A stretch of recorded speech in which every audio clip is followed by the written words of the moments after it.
Chapter 3. Initial global effort at arresting environmental challenges. International environmental issues are of recent phenomenon as observed by Carnes and Mingst, 2004, through McCormick, 1999. At the intergovernmental level, international commissions for the Rhine and Danube rivers were established during the 19th century to foster cooperation among users, and the International Joint Commission between the US and Canada was formed in 1909 to address boundary problems, including environmental issues linked to shared waters. At the non-governmental level, among the first environmental organizations were the Society for the Protection of Birds, 1889, and the Sierra Club, 1892. The Society for the Preservation of the Wild Fauna of the Empire, 1903, became the first international environmental NGO, to be followed in 1913 by the Commission for the International Protection of Nature, subsequently renamed in 1956, the International Union for the Conservation of Nature. While these organizations accomplished important objectives, their activities were not supported by national or international governmental activity. McCormick, 1999. Many environmental-related multilateral agreements and the environmental revolution of the decades of 1960 and 1970 were signed before the Stockholm Conference of 1972, adjudged and recognized as the first step jointly taken by nation-states to curb the menace of international environmental degradation. McCormick, 1995, Oishola, 2019. The conference, tagged the United Nations Conference on Human Environment, UNCHE, was held in Stockholm, Sweden from the 5th to the 16th of June 1972, with the view to finding a common outlook and common principle to inspire and guide the people of the world in the preservation and enhancement of the human environment. Osmanchik, 1990, 874. In the late 1960s, Sweden and other Nordic states proposed an international conference on the environment. The first international conference on the biosphere was held in 1968 under UNESCO's auspices. It was followed in 1972 by the UN Conference on the Human Environment, UNCHE, or the Stockholm Conference. The discourse here begins with the international environmental conferences, summits followed by the international institutions. Commissions, principles of environmental regime and agreements follow. The last part takes on the sustainable development paradigm. 3.1 International Environmental Conferences, summits here, the two Earth Summit conferences of Stockholm and Rio and some of the conferences of parties COPs, are discussed.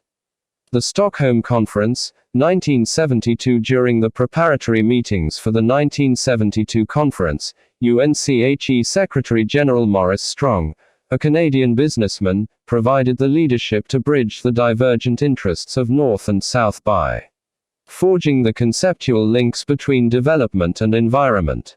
The North emphasized issues such as the preservation of species and the need to curb environmental and trans-border pollution.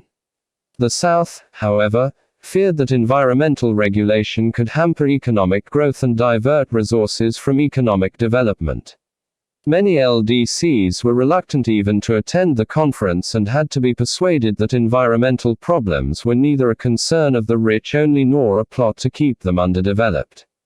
The Stockholm Declaration, a soft law statement of 26 principles, called on states and international organizations to coordinate activities. It endorsed states' obligation to protect the environment and responsibility not to damage the environment of other states. It also recognized the principle that environmental policies should enhance developing countries' economic potential and not hamper the attainment of better living conditions. The Stockholm participants agreed not to use environmental concerns as justification for discriminatory trade practices or as a way to decrease access to markets. Conferees called for creation of a new UN body to coordinate environmental activities and promote governmental cooperation, the United Nations Environment Programme, UNEP. The Stockholm Conference also inaugurated the practice of a parallel NGO forum, run simultaneously with the official conference. Almost 250 NGOs participated, setting an important precedent. The conference demanded the acceptance of responsibility for the major causes of the environmental degradation and commitment to finding solutions to them from citizens and communities, multinational enterprises and institutions at every level. The conference was also interested in establishing an international framework to promote a more coordinated approach to pollution and other environmental problems. The conference led to the establishment of global and regional environmental monitoring networks which have improved monitoring of environmental problems such as marine pollution and ozone depletion, and Action Plan for the Human Environment, which eventually gave birth to the United Nations Environmental Programme (UNEP) in 1973. The conference adopted some non-binding instruments. One of them is the Declaration of 26 Principles concerning the environment and development. Some of these are here mentioned. Principle 1.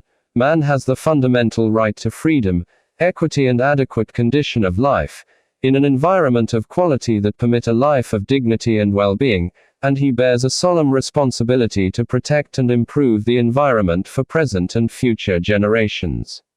In this respect, policies promoting or perpetuating apartheid, racial segregation, discrimination, colonial and other forms of oppression and foreign domination stand condemned and must be eliminated.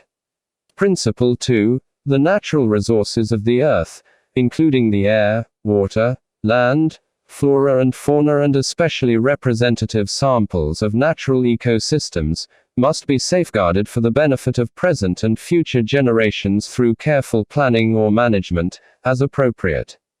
Principle 4. Man has a special responsibility to safeguard and wisely manage the heritage of wildlife and its habitat, which are now gravely imperiled by a combination of adverse factors. Nature conservation, including wildlife, must therefore receive importance in planning for economic development. Principle 6. The discharge of toxic substances or of other substances and the release of heat, in such quantities or concentration as to exceed the capacity of the environment to render them harmless, must be halted in order to ensure that serious irreversible damage is not inflicted upon ecosystems. The just struggle of the peoples of all country against pollution should be supported. Principle 8. Economic and social development is essential for ensuring a favorable living and working environment for man and for creating conditions on earth that are necessary for the improvement of the quality of life. Principle 10. For the developing countries, stability of prices and adequate earnings for primary commodities and raw materials are essential to environmental management, since economic factors as well as ecological processes must be taken into account. Principle 12. Resources should be made available to preserve and improve the environment, taking into account the circumstances and particular requirement of developing countries and any cost which may emanate from their incorporating environmental safeguards into their development planning, and the need for making available to them, upon their request, additional international technical and financial assistance for this purpose. Principle 15. Planning must be applied to human settlement and urbanization with a view to avoiding adverse effect on the environment and obtaining maximum social, economic and environmental benefits for all. In this respect, projects which are designed for colonialist and racist domination must be abandoned. Principle 17. Appropriate national institutions must be entrusted with the task of planning, managing or controlling the environmental resources of the state with a view to enhancing environmental quality. Principle 19. Education in environmental matters, for the younger generation as well as adults, giving due consideration to the underprivileged, is essential in order to broaden the basis for an enlightened and responsible conduct by individuals, enterprises and communities in protecting and improving the environment in its full human dimension. It is also essential that mass media of communications avoid contributing to the deterioration of the environment, but, on the contrary, disseminate the information of an educational nature on the need to protect and improve the environment in order to enable man to develop in every respect. Principle 21. States have, in accordance with the Charter of the United Nations and the principle. The complete volume of the chapter of this book is available on Amazon. Kindly subscribe and enjoy the next chapter of this educational documentary series. Thanks for watching and recommendation. Professor Dokun Oyeshola, OP. Link up with Environmental Tonic on YouTube for more environmental hints.